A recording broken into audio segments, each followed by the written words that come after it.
throw your ass off a bridge. I reached out to Social Security for comment on the situation in Schenectady, but didn't hear back by deadline. In Schenectady, New York, I'm Nancy Marshall-Genzer for Marketplace. And in New York City, I'm David Brancaccio. This is the Marketplace Morning Report.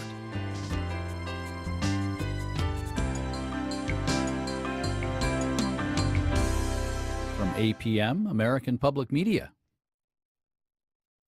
Peoples Gas, committed to safely delivering natural gas to homes and businesses across Florida. Investments in training, infrastructure, and new technologies help ensure secure and reliable energy communities count on. More about Peoples Gas at the heart of Florida's energy at floridasenergy.com.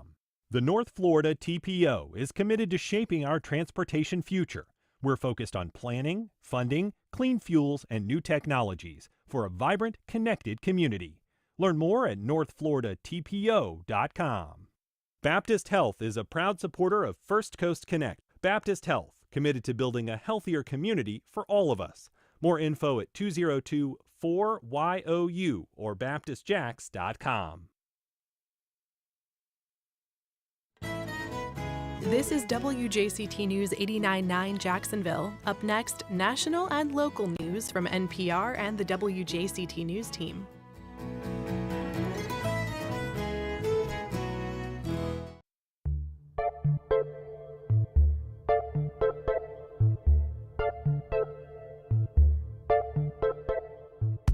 Good morning, I'm Ann Schindler, and on today's First Coast Connect, a new study confirms scientists' suspicions and resident fears that people born and raised in coastal southern Georgia carry the legacy of toxic pollution produced by nearby industry. Then, a champion for arts and education and community creativity. We discuss the life and legacy of Principal Jane Condon ahead of an upcoming celebration of life this weekend. And local artist Mare Mason stops by with a preview of her art walk exhibit, The Rule of Red. Join the conversation. Give us a call at 904-549-2937 or email firstcoastconnect@wjct.org. It's all ahead this hour after today's news.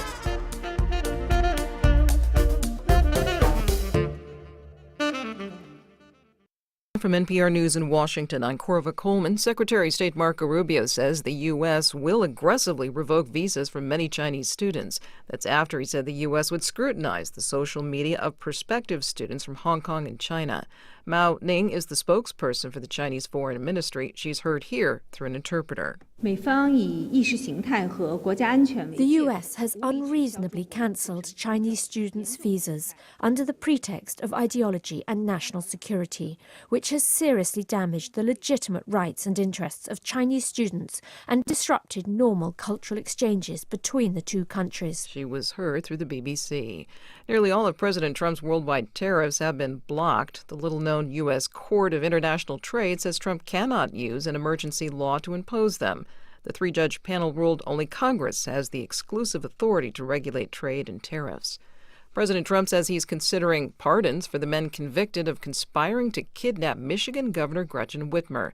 NPR's Franco Ordonez reports Trump said he had watched the men's trial. President Trump said the case against the two men appears to be somewhat of a, quote, railroad job. I'll be honest with you, it looked to me like some people said some stupid things. You know, they were drinking, and I think they said stupid things, but I'll take a look at that. Barry Croft Jr. was sentenced to nearly 20 years, while Adam Fox was sentenced to 16 years after being convicted of leading a violent scheme to kidnap Governor Whitmer during the final stretch of the 2020 presidential election.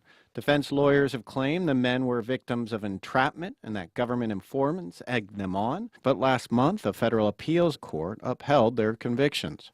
Franco Ordonez, NPR News, the White House. Native American voters in North Dakota are asking a federal appeals court to review a decision. Critics say it has made it more difficult to enforce protections against racial discrimination in elections in 7 states.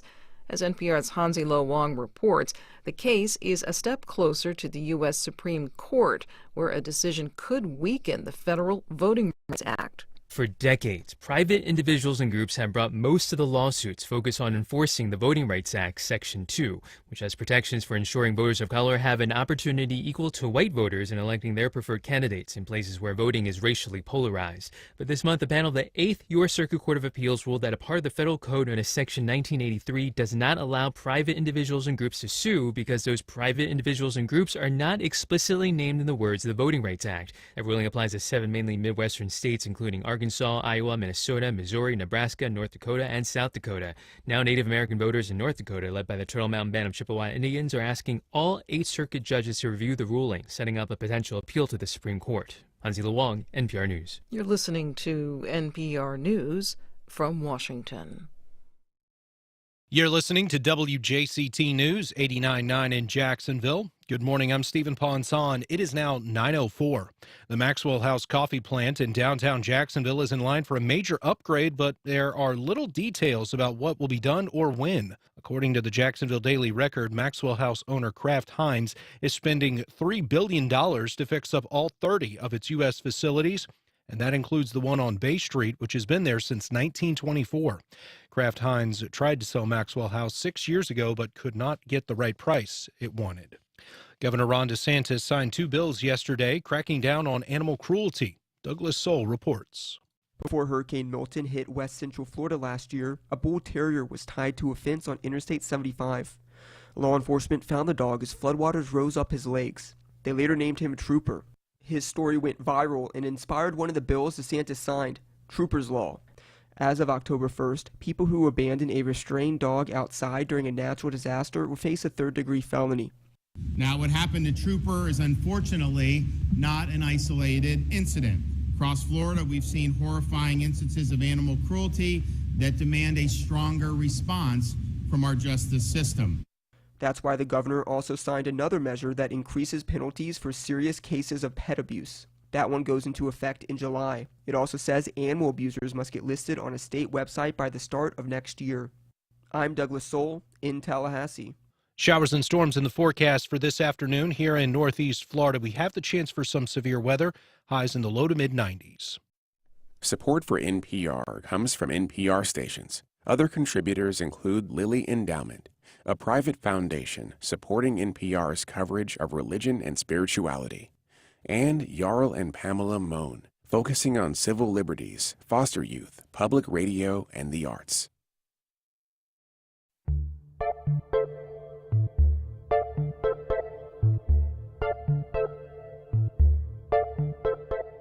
Support for First Coast Connect is provided in part by Baptist Health and North Florida TPO. Good morning. I'm Ann Schindler, and this is First Coast Connect. Today, one of the country's busiest port cities may also be one of Georgia's most polluted. We talked to the authors of a new report that finds the residue of industrial pesticides in the blood of Brunswick residents. Later in the program, celebrating the life of an artistic force on the First Coast. But first, a new study confirms scientist fears and resident fears that people born and raised in coastal southern Georgia carry the legacy of toxic pollution produced by nearby industry. Joining us via video to tell us about it is Dr. Dana Barr. She's a professor of environmental health at Emory University's Rollins School of Public Health. Good morning, Dr. Barr. Good morning. We're also joined by Dr. Noah Scovronick. He's an assistant professor of environmental health at the Rollins School and the study's lead author. Good morning, Dr. Scovronick. Good morning. So you led this research, as we said. Can you tell us, Dr. Scovronick, what prompted this study in the first place? Sure. So we were approached a number of years ago now, maybe 3.5 years or so, by concerned local residents and community groups about environmental issues in the Brunswick area. That Brunswick is the city in Glynn County in southern coastal Georgia.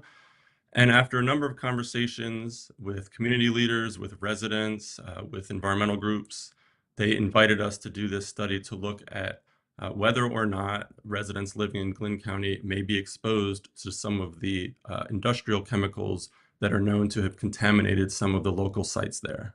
And why was that a suspicion? Why was that a theory or something that residents were even concerned about in the first place? Well, Glynn County is home to 4 sites that are on something called the National Priorities List, which is a list of the nation's most hazardous sites. And 4 sites is a lot for one particular area. And the residents knew that they had been, growing up and living right next to some of these sites, and therefore they had been concerned about whether the contamination that was known to be in the environment had actually entered their bodies. And so I know that you did sort of an analysis in maybe as far back as 2022 that found that 85% of the residents there were highly or very highly concerned about how those contaminated sites were impacting their health. And we'll kind of get more into the specifics more deeply with Dr. Barr, but can you just broadly speaking, tell us what it is that you found?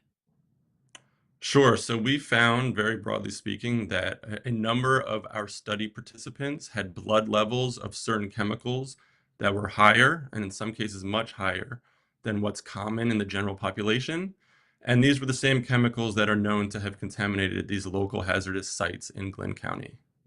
And so, Dr. Barr, this included finding very high blood levels of these industrial pollutants, and some of them, I guess you say, were many times higher than even some of the most exposed people in the United States to these certain chemicals. Can you kind of break down what those chemicals were that you found and what levels were higher than expected?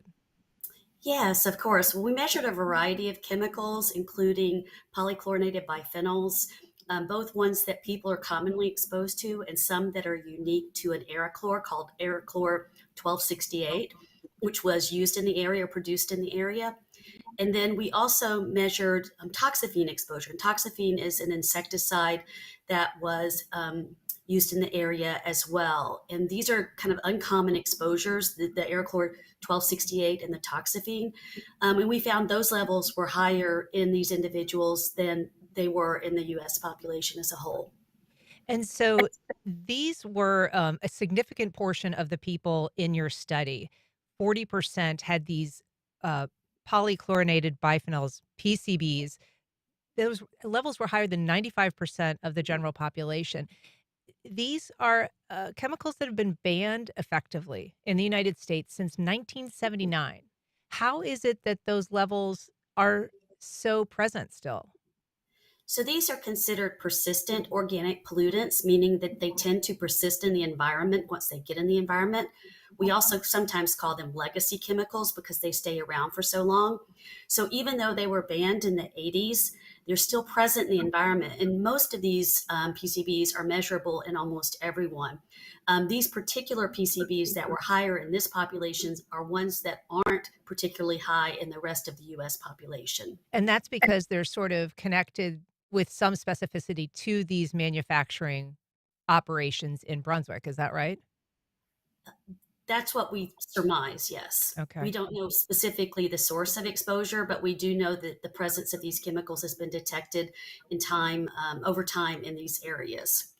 So we last spoke to both of you in October 2023, and that was at an earlier stage of this study. It has now been published in a peer-reviewed journal called Environmental Pollution, a scientific journal. How significant is this step, this review and the kind of finalizing of this earlier data? Sure, I can answer that.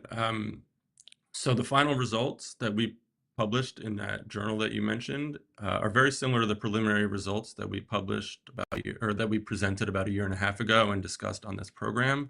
And publication in a journal like that really does give credibility to the study. It shows that other experts have reviewed the work and find that it's high quality, but it also is sort of a signal that this work is important not only for the residents of the Glynn County community, but that it has relevance for other communities around the country that may be facing similar challenges. And so, Dr. Barr, who were the participants of this study? Can you tell us a little bit about the demographics of the study participants and a little bit about the demographics of the city of Brunswick itself? Noah, would you like to take that one?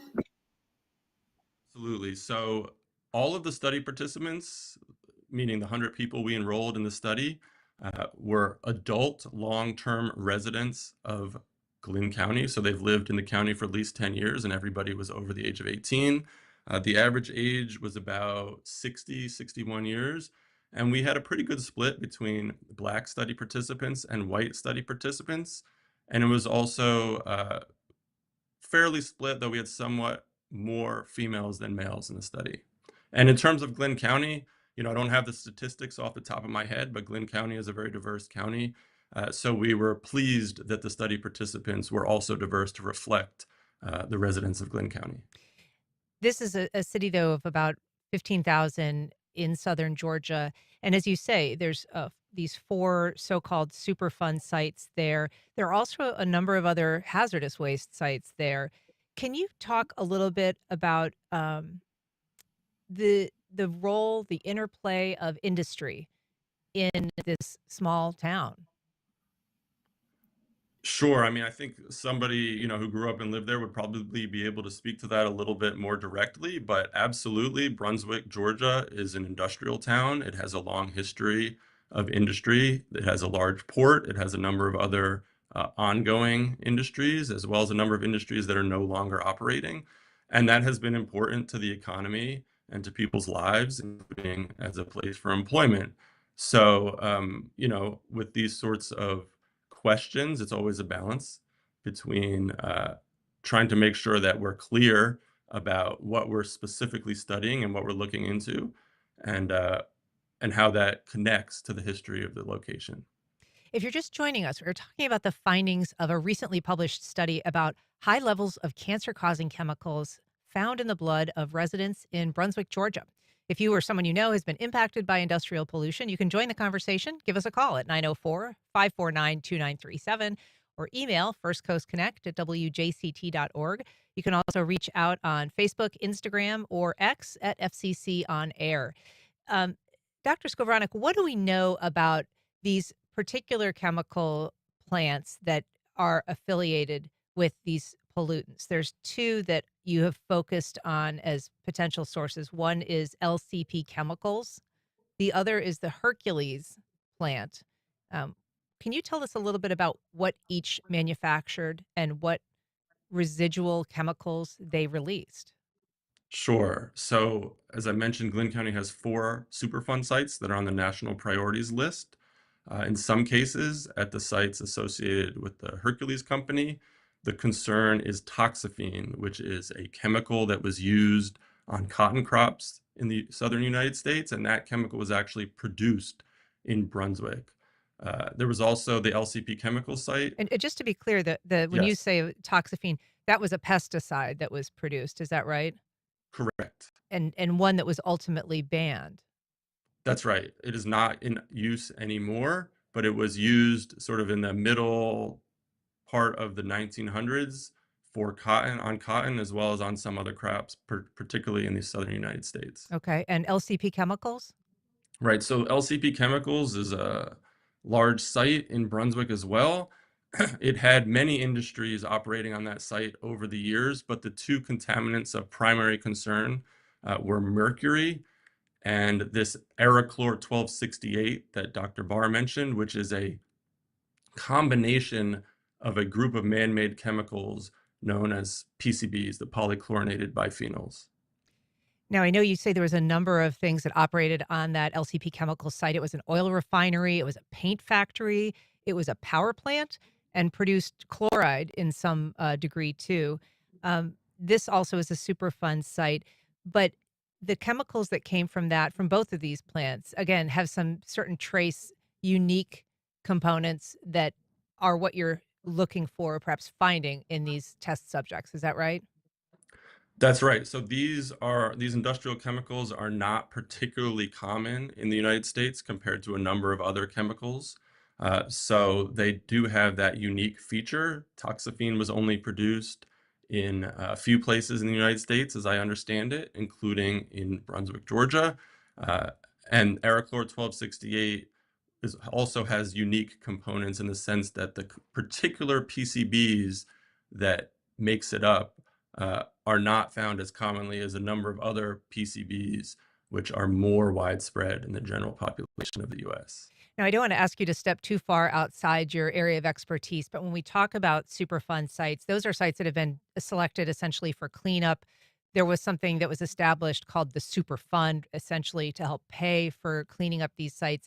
But funding for that was suspended back in 1995 by Newt Gingrich and kind of that Republican revolution at the time. So that really has had trouble sourcing, funds to continue cleanup. And some of these sites remain in sort of a middle state of sometimes they're partly clean and sometimes they're not clean at all. Do you know the status of these sites in terms of where they are in that cleanup process and whether the hazard that they may have created for residents continues to be a hazard? I can answer that to some extent. The different sites in Brunswick are at different stages of cleanup or remediation. So some of them are further along in the process, where other parts of some of the sites are just beginning that process. And you're correct that it can take quite a long time for the remediation process to proceed and to be completed. And a lot of those activities are still under review by the EPA and other agencies, as well as by residents of Glynn County.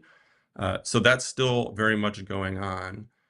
Whether or not they continue to expose the population in Glynn County is obviously a super important question and a key question in the work that we're doing down there. But our study that we recently published did not specifically investigate that. So we were able to say how exposed our study participants were to some of these chemicals in the sense of their levels in their blood, but we can't identify the sources of those exposures. Dr. Barr, obviously the Environmental Protection Agency is the agency that's, nominally in charge of these cleanups and the Superfund, effort overall. Is this conversation, or is this a conversation with them? Is there feedback from them? Have they responded to the study? Would you expect them to, read and respond to your work? They've definitely expressed interest in the outcomes of the study. I think that they wish to use it to help drive their remediation activities. But the conversation is just beginning. The paper was just recently published. But there is definite interest in interaction with the EPA, with the residents, and questions have been directed to us about the study itself by EPA. And do you know how they might use it, how it could be useful to them as they guide their cleanup efforts? Well, they can focus on the chemicals that were detected at the highest concentrations. For example, the residents were concerned about mercury exposures because mercury had been detected at the sites previously, but we found relatively normal levels of mercury, or mercury levels that were similar to the rest of the population. So that particular chemical is of less concern now. So they can focus on trying to remediate the PCBs and toxaphenes that we found at elevated levels in the body. So that's interesting, the point that you raised, because there were a couple of things that you looked for in this study that you did not find in higher levels. In the case of mercury, something that perhaps that or other heavy metals that you expected to find in higher levels in these participants' blood, but also some of these so-called forever chemicals, some PFAS that you were looking for that were, unrelated to the factories. Can you talk about, what other things you looked for and whether those findings, what they were and whether they were surprising? Right, yes. The PFAS, the perfluorinated alkyl substances, are chemicals that are used to prevent stains, prevent oil from leaking through, and that sort of thing. They're very often used in stain-resistant materials, but they're also used in firefighter foams, for example. There are several industrial uses for PFAS, so they could be emitted from industry, but there are also local uses of PFAS. There was a prior study, very small study conducted a while back on Sapelo Island that found higher levels of PFAS in individuals, and so we decided to measure that as well. And we also found similar results. We did measure lead and cadmium and mercury. Those all appeared to be at levels similar to the U.S. population.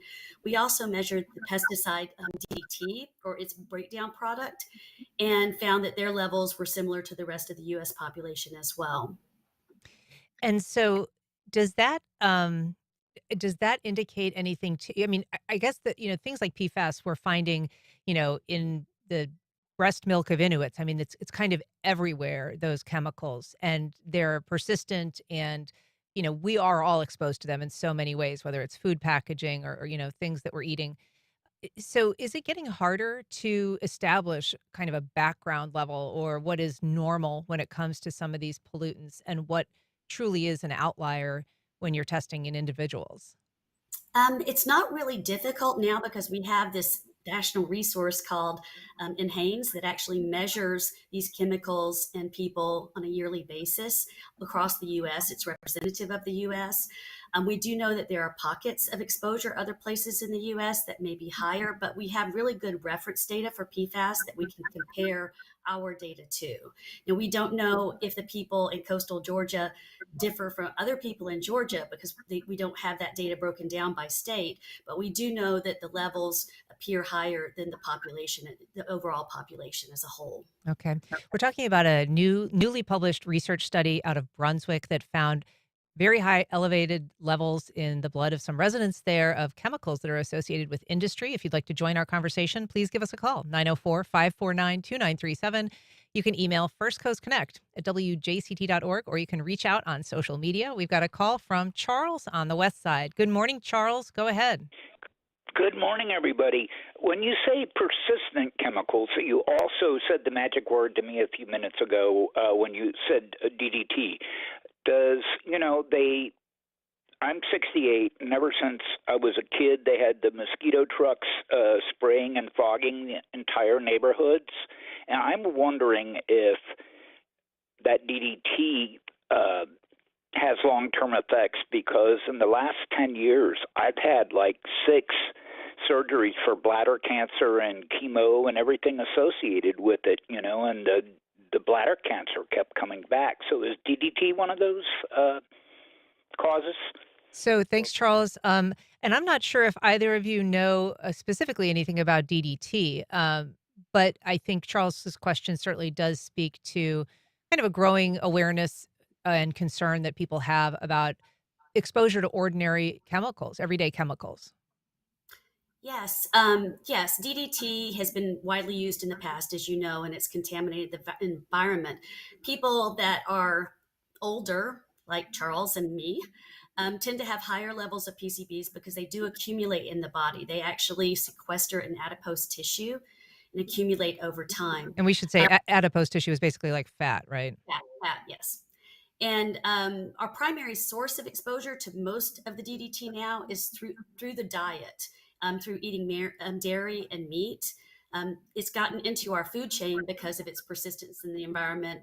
Cattle have eaten grass that have been contaminated with DDT, and therefore it gets into our meat and our dairy. But that's the primary source for most people in the U.S. right now. But older people likely have residues left in their body from the time when it was in use. I want to ask about, I asked about whether the EPA had issued any feedback, but Dr. Scovronick, I'm curious, about the community response to this research so far, both from residents and also from elected officials. What are you hearing from either? Sure. So we've had really incredible community support for the project from the very beginning. So the project itself was initiated at the invitation of the community. We had incredible turnout when we were starting the project. So we could actually only enroll 100 people, but we had well more than 200 express interest in participating. We've had great turnout at community meetings, and we've really had a lot of interest in general from residents, from the media, from organizations, and so on. So as scientists, you really can't ask for anything more than that when you're working in a community. We've also had interest from elected officials. So we've certainly had the opportunity to interact with the county commissioners and other leaders in the community of Glynn County. They have also expressed, an appreciation for the study and a lot of interest in the results. And I can say, though this was not specifically about the study, there was recently an urging resolution passed by the county commission, sort of highlighting the issue of contamination in Glynn County and expressing urgency for the remediation activities and other activities around that to continue and to speed up in some cases. And so what about that, the continuation of this research? This is a time when there's a couple of things that are happening. There's a lot of research grants that are being cut right now at the federal level. There's also some very clear resistance to the so-called environmental justice movement, which has sort of been, to some extent, lumped with DEI cuts. although some people don't think that's necessarily, a reasonable association, but it has been in some ways connected to those other cuts. So what are your prospects for additional research, future research, and how might some of those federal policy changes impact the work that you do? When we first went into the community, they expressed a lot of interest in health effects, obviously, and exposure. And what we could do with the pilot funds that we had initially was to try and identify if their exposures were unique, which I think we did in this population. They've also expressed that they want to continue on with the study. They want to find out how they're exposed, what the pathways are of exposure, what health effects might be associated with it, and to have a broader contingency of the community tested for these compounds. And so that's what we propose to do. We have a grant that right now is being considered by NIH. We don't know the inner workings of NIH, obviously, but we do believe that the goals of this study, which is really to protect a community that's been exposed to toxic chemicals, aligns with the goals of NIH. Just practically speaking, for people in Brunswick or anywhere else, how permanent is exposure to these kinds of chemicals? Is there anything that can be done, whether it's, lifestyle, diet, where you live? Are there things that you tell these people, having found these high levels, that they can or should do to try to ameliorate the health impacts? So obviously, once they're in your body, there's no way to actually eliminate them from your body except by natural excretion, and that occurs over time. Many of these chemicals live in your body for 8 years or more. But if you cease the exposure, the level should go down over time. And so the idea here is if you can remediate the chemicals in the environment in this community, then the level should decrease in individuals over time. If we do a follow-up study where we measure these chemicals, 2 years later or 3 years later, we should be able to get an indication of whether the exposure has ceased or whether it's continuing. Well, Dr. Noah Scovronick, Dr. Dana Barr, thank you so much for coming on again and for the update on this important research. We appreciate it. Thank you. Thank you. All right, up next, celebrating the legacy of a lifelong educator and champion of the arts.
Welcome back.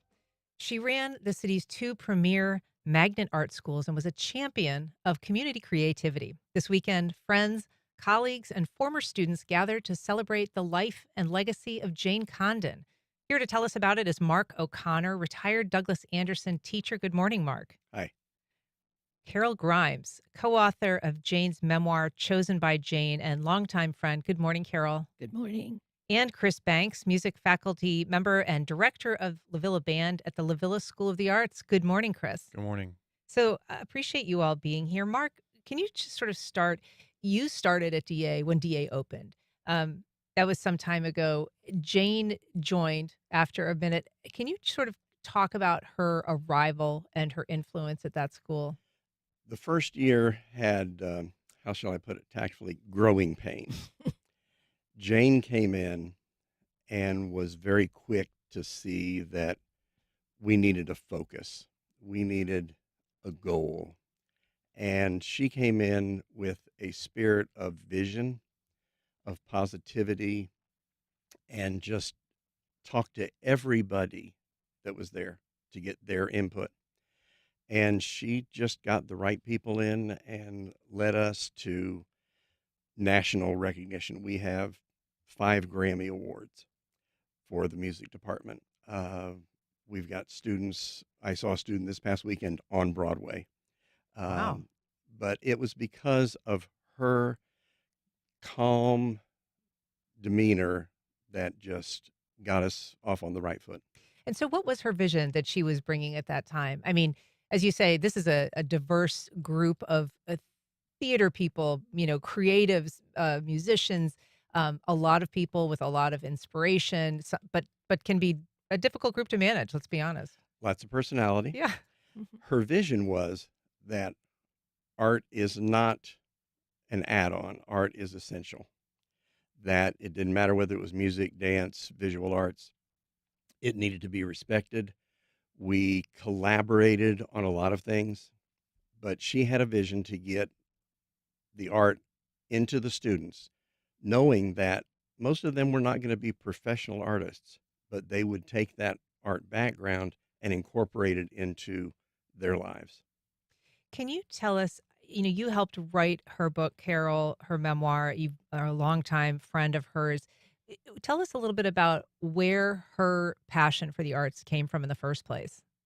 It's sort of ironic. There's a scene in the book where she's in a dance class, in a ballet class, and the teacher calls her mother and says, "Mrs. Sharp, you're wasting your money. This child is not going to be a dancer." And she sang off key, but she loved music. She wanted to be a ballerina so badly. And I said, you weren't able to be a ballerina, so you created hundreds, if not thousands of them. Mm. You inspired all these other people to do what you appreciated and wanted to do. And she had this passion for arts, and it's like she gave it away instead of doing it herself. And that was the vision that she had, to take these kids who had all this talent. And a lot of these kids they didn't have the resources to have private lessons and so on. Well, they got these guys like these to train them in her schools. And what do you think it was about those early experiences with her own arts education that helped her create a template for like an arts magnet program? I think she had a strong vision, a clear vision, and she had the confidence she had confidence in herself to be the kind of leader they needed. But she also had confidence in the talent of the faculty that she was able to hire.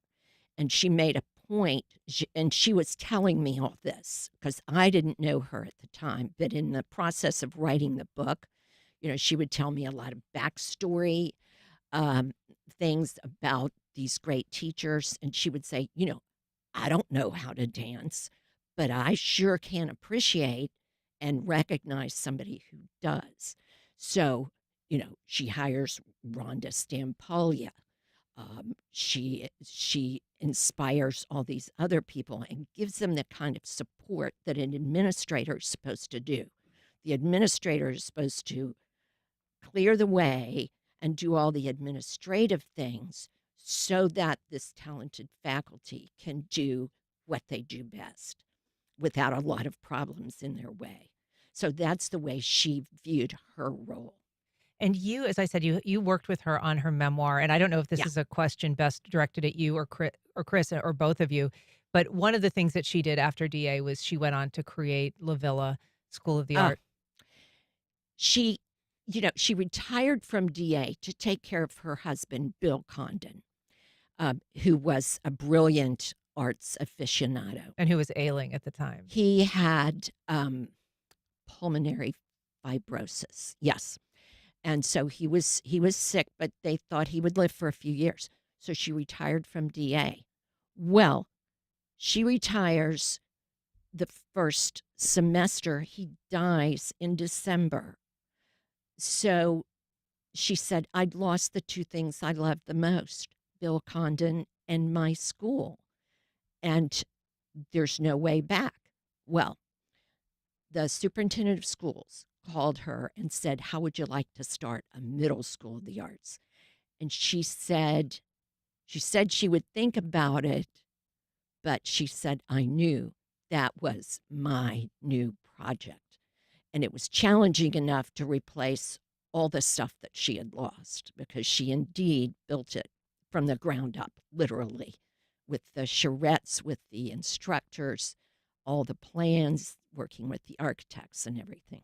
And Chris, what was the need at the time to create a performing arts middle school as sort of a feeder for DA? How did she create that particular institution? What went into it? Well, that predates me just a little bit, but Jane was a genius. And I think anybody that's really good at what they do pulls information from a bunch of different disciplines. And Jane was very good at that. And I think one of the things she fought for was the location for La Villa, being in the La Villa neighborhood with its long history, supporting the arts, being on the Chitlin Circuit, the Harlem of the South, all of those things. That was real important for her, that the school be in that location. We should say, I mean, while there's a lot more energy around La Villa right now, when that school was planted there, it had recently basically been raised by the city of Jacksonville, and there wasn't a lot going on in terms of new construction. I mean, that was really an unusual location to select. That's right. It was 20 years of very little productive happening in that postage stamp of the world, but with a history that predated it that was spectacular. So I think there was a lot of things that Jane wanted to pull from to make La Villa special in that regard. And she did have an opportunity and the intellect and persuasive capabilities to hire a faculty that she could handpick and create a culture there that still is alive and well. And there are still a number of teachers that she handpicked, all referred to as, picked by Jane. We all got the buttons that we still sometimes wear. So, and that tradition of excellence. And I just wanted to add to what both of my colleagues have mentioned. I think in managing personalities with all these strong folks in the building, what it really came down to for Jane, and when there had to be a decision made, it's what's best for the kid. What does that child need? And if they need to be in dance and they need to have this other class, then we're going to find a way that they get both of those things. She believed in kids finding their voice in the world through the arts, and then having the academic training to make that voice become a reality. And then it was up to them. What was my voice going to be? Is it going to be as an artist, or is it going to be as an appreciator of the arts? Or am I going to find a way to infuse, to know what it's like to be successful from my time at one of these art schools, and then apply that to whatever I do in my life? And I certainly know that firsthand as a performer. When you know what it's like to succeed and have a great audition, you know what it feels like to work toward a goal and be successful, and to give kids that experience that they can apply in their life forever, I think was a cornerstone of Jane's goal. Yeah. And I was going to ask, because the memoir is called Chosen by Jane, and you have a copy of it right there. You can even hold up. But that title refers to her handpicking of this faculty at this new school, and really, kind of how she was individually selecting people that she thought were going to be perfect for the job. Yes. And she very carefully vetted those people, and they knew it. So, as Chris said, they went out and had lanyards made and badges made that said "Chosen by Jane." It was my co-author, Susan Brandenburg, whose idea the book was. It was her idea to call the book "Chosen by Jane" because of that, and because of, even in 2012, when Jane and I got together and I moved in with her, both our husbands had died, and we just wanted to have companionship and travel the world, which we did. So I lived with her from late in 2012 all the way through to when she died in February. So Susan said, look, this is such an honor that these faculty still wear their chosen by Jane badges. And also, the title reflects really the theme of the book, that we are our choices. You know, she had a choice whether to take the challenge of DA because it was not doing well. I remember reading all the articles in the newspaper about it, and I thought, oh my gosh, you're brave. And she was. So all these different choices that we make at moment to moment really is the theme of the book, that you make good choices and you follow through. I want to ask you, I'll kind of start with you, Mark, because you worked at DA for so long, but I'll ask all of you, obviously DA has had some reputational issues in the last few years that have been very difficult for a lot of people in the DA community. Did that attach to her? Did she struggle with that? Was that something that she felt, personally vested in? She was proud of the school. And anytime there was a blemish on it, she took it personally. But she knew that she had done her work there. She also knew that people are human and they make mistakes. But she never lost her success in that school, that I did something good there and it will continue on. And they're still going strong. Sure. Did she reflect on what she thought had gone wrong? Did she think there was something systemically wrong? Or was it something that she just thought was again, kind of the mistakes of individuals? She was heartbroken. That's what I could say. That this would happen to put a blemish on the spectacular success of that school, and especially that it would have to do with exploiting students in any way. I mean, any other problem would not have hurt her so badly, but she grieved over it, I just have to say. We read the articles. We went to some of the school board meetings and so on. And I really helped her decide, you need to pull away from this. Let's just not talk about it so much. Let's not, because it was so stressful for her. And she was having some issues, some cognitive issues, and it would just weigh on her and really cause problems. As far as systemic problems, I think she felt that the school maybe got too big to manage hands-on, because she was very hands-on with both the schools. I mean, the students, I told her if I saw my high school principal at a social event, I would run the other way. Instead, these kids come up to her and go, oh my God, I loved you so much. This school saved my life. And they remember all these different things that she would say to them, or that she came to their dance recitals. She went to all these performances to be there for the students and to support them. So that's where her heart was. And that legacy is certainly going to be the focus of this weekend's celebration of life, because there are going to be, students past and present, former colleagues. It is centered and actually located at the La Villa School. Can you tell us, Chris, what is on the agenda? What kind of performers are going to be there? We just have a short amount of time, so as quickly as you can. Sure. Sunday at La Villa, which we're thrilled about, there'll be some performers from both DA and La Villa that will be a part of it. There'll be some spoken word. There'll be opportunities for the attendees to participate in kind of a collective art project as well. It will be joyous because Jane was joyous all the time.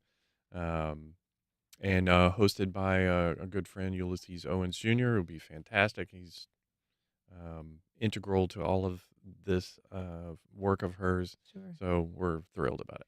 And so part of carrying on her legacy is also a fund that's been established. I'm not sure who is best to ask about this, but it is going to help reward teachers who exhibit excellence in artistic education. Yes. She was all about supporting faculty.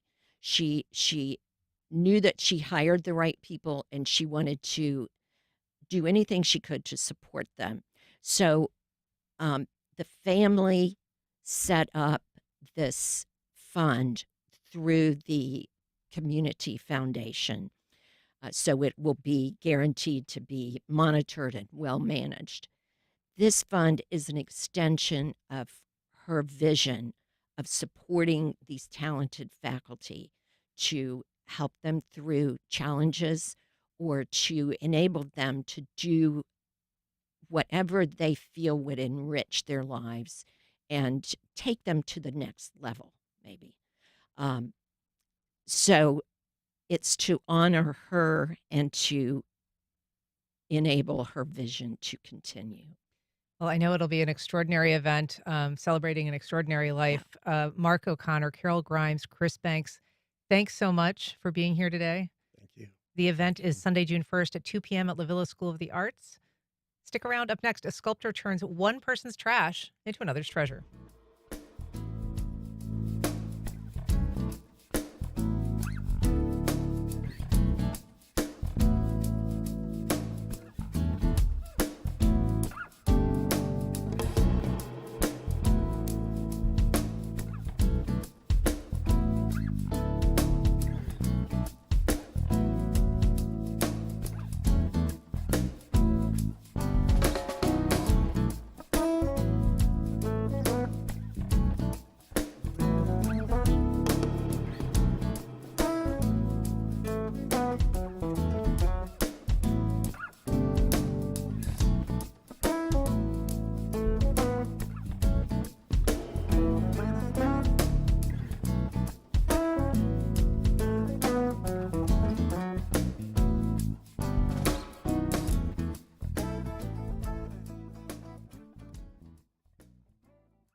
Museum of Science and History's new exhibition, Mosh Archives, the story of us and you, steps you into a treasure trove of memories, now through August 31st.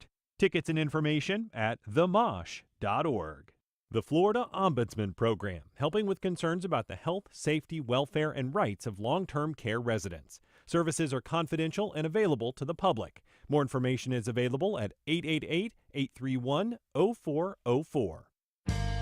I'm Robin Young. President Trump is using his pardon power again, this time pardoning reality TV stars Todd and Julie Chrisley, convicted of a $36 million fraud scheme, and Paul Walzak, who was awaiting sentencing for tax fraud.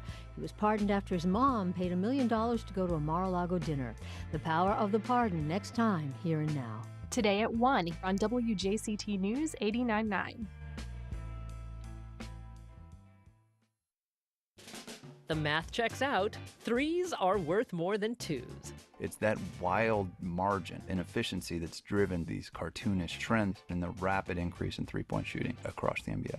But when players take nothing but three-pointers again and again and again and miss a whole lot of them, does that take something away from the game? The NBA's three-point problem, that's on the next On Point. Today at 11 on WJCT News 89.9.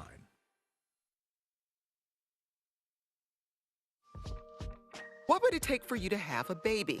Recent reporting by the New York Times points to efforts by the Trump administration to address the country's declining birth rate. A one-time baby bonus and increasing the child tax credit are just some of the ideas floating around Washington, D.C. Would any of it work? That's next time on 1A. Today, starting at 10 on WJCT News 89.9.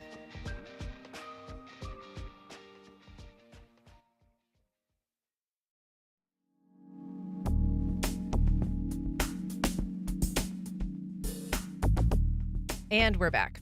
A new art show tackles a singular radiant color as its theme. Here to tell us about the exhibition, The Rule of Red, is artist Mare Mason. Good morning, Mare. Good morning. Thank you for having me. I'm glad to have you. So how did you begin working in your particular kind of media? Because you have an unusual set of, what do you call them? Skills. Well, no, I was thinking just like the materials that you use. Yeah, It's kind of an unusual yeah. structure that you begin with. So I really love to reclaim things. Mm-hmm. I'm a garbage hunter for sure. My kids, it kills them. They're like, please don't stop. But I see styrofoam and, it doesn't go away. we put it in the landfill, and I'm convinced that we're going to be living amongst, a sea of styrofoam at some point in our lives. So I have a goal to like save as much styrofoam as possible. So I reshape it with a hot knife, and I make a clay out of basically a paper mache. And I coat the styrofoam then in the paper mache, and then it's like a solid surface. So my paper mache dries really hard. It's as hard as wood. I can drill into it. I sand it. I paint it. And so I just imagine so many things being covered in paper mache when I see them. So, and then I also use ropes and other reclaimed materials. So this is a material that you create and then you can use to either build something with it or cover something that exists. Yes, I can either mold an object, and I like to use reusable molds. So a lot of people traditionally will paper mache around a balloon. I'm working at high volume. I would be putting so many balloons in the landfill. So I really concentrate on finding re-inflatable objects to use as molds. And then I also can make an armature, which is what I would use the styrofoam for. Okay. So shape it into the shape I want. And obviously styrofoam is breakable. It's not going to last the test of time. So then I coat it in the paper mache. I give it a new texture, and then I'm able to work with it with paint and all of the other things. And these pieces are very colorful. Some of them are whimsical. Some of them are just very practical because you do cover things like lamps and create vases and things like that are just household items. Yeah. Yeah. I really like art that can be used. I think that a lamp shouldn't be boring. I think a lamp should be an expression in your house. And I love color as an expression. I'm known for bold, bright colors and a lot of color and a lot of different colors. And so, taking on a singular color was so fun and interesting. And it really transformed me, I feel like, as an artist. So let's talk about that, because people who are watching online can see some of your images, but not necessarily from this upcoming show, The Rule of Red. So how did you select red?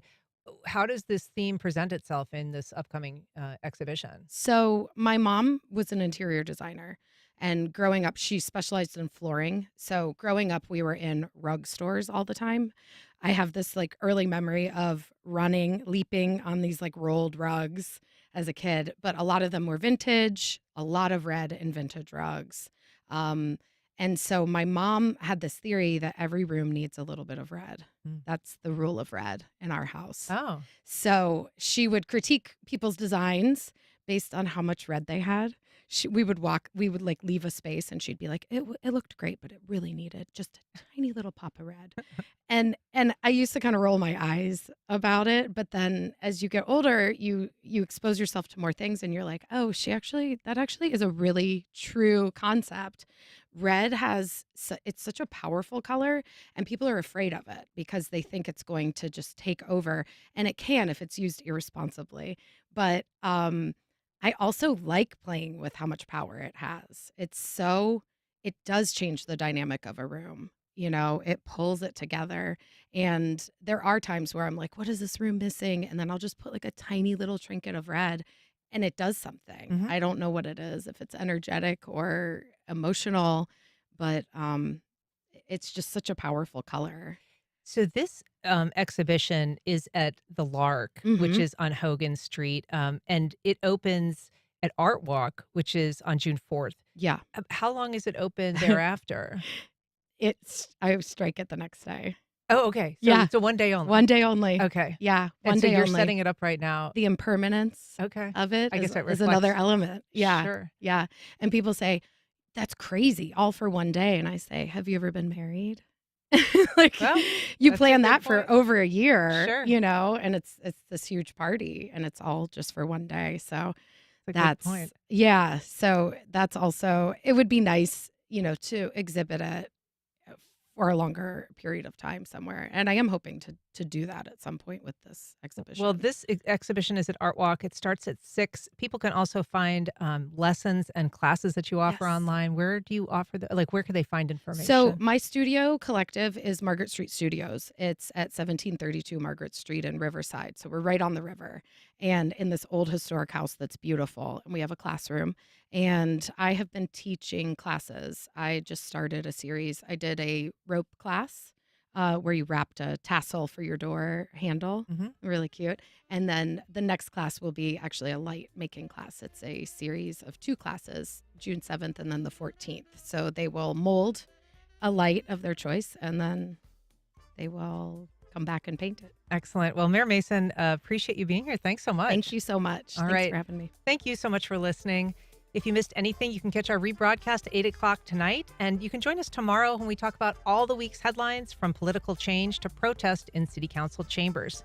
I'm Ann Schindler. You've been listening to First Coast Connect on WJCT News 89.9.